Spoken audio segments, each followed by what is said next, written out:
स्वागत है दोस्तों आप सभी को ठिकराज यूट्यूब चैनल पर। आज के इस वीडियो में मैं आपको बताऊंगा कि कैसे आप अपने Redmi Note 7S या फिर किसी भी Redmi मोबाइल में यदि आपका नोटिफिकेशन साउंड काम नहीं कर रहा है, नोटिफिकेशन साउंड का प्रॉब्लम आ रहा है, तो उसे आप कैसे फिक्स कर सकते हैं इस वीडियो में मैं आपको बताऊंगा।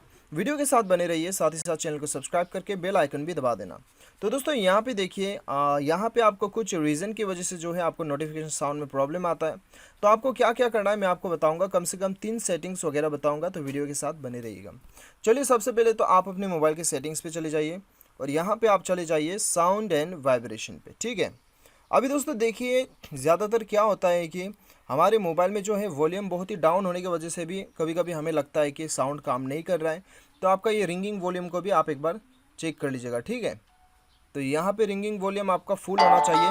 ठीक है, तो दोस्तों यहाँ पे उसके बाद में आप जैसे कि हो गया रिंगिंग वॉल्यूम, और दूसरा हो गया दोस्तों यहाँ पे साउंड जो हो गया आपका डिफ़ॉल्ट नोटिफिकेशन साउंड हो गया यहाँ पे, ये तो आपका अलग हो गया। चलिए हम यहाँ पे देख लेते हैं।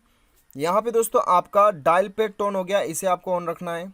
ये आपका डायल पैड में साउंड काम करेगा, टैप साउंड, और यहाँ पे screen locking sound, screen shot का साउंड, और ये साउंड जो है ऑल साउंड में काम करेगा। ठीक है, इसे आपको ऑन रखना है।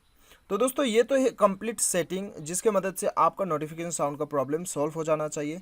बाय चांस आपका साउंड का प्रॉब्लम सॉल्व नहीं होता है, आप क्या कर सकते हैं, अपने मोबाइल को एक बार रीस्टार्ट करके देखिएगा।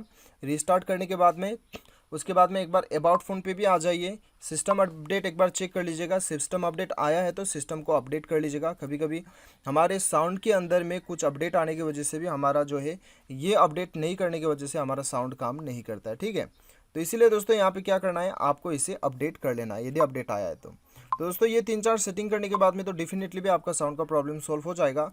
और दोस्तों यहाँ पे फिर भी आपका साउंड का प्रॉब्लम ख़त्म नहीं होता है, तब तो दोस्तों आपका मदरबोर्ड का जो स्पीकर होता है वो ख़राब होने की वजह से भी आपको प्रॉब्लम आ सकता है। वो केस में तो आपको जाके रिपेयर करना ही होगा।